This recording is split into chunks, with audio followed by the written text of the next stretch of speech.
বাগান করতে খুবই ভালোবাসেন কিন্তু নিয়মিত গাছের গোড়ায় পানি দেওয়ার কথা মনে থাকে না, তাদের জন্য সহজ ৩টি টেকনিক নিয়ে এসেছি।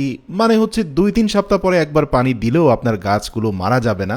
আপনি পানি দিবেন ২ সপ্তাহ পরে, কিন্তু গাছের গোড়ায় প্রতিদিনই অটোমেটিক পানি চলে যাবে। এই যে প্রিয় দর্শক, স্ক্রিনে ৮ লিটার পানি ধারণ ক্ষমতা সম্পন্ন বোতলগুলো ২টো থেকে ৪টি টমেটো গাছের মধ্যখানে পুঁতে দেওয়া হয়েছে। এর কারণ কি জানেন?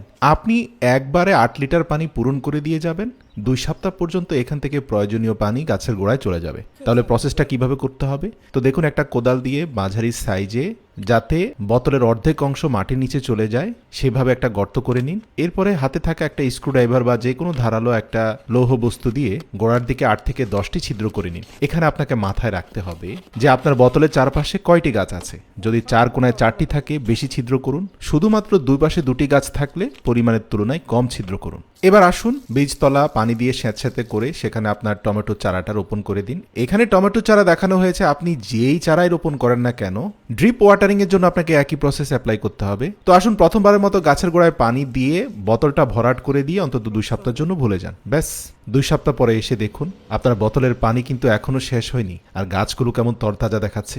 এবার আসুন, যারা ছাদ কৃষি করছেন তাদের জন্য প্রসেসটা কেমন হবে। তো আপনি তো আর মাটি খুঁড়ে বোতল ঢুকাতে পারবেন না, তা আপনি যে কোনো একটা বোতল নিন।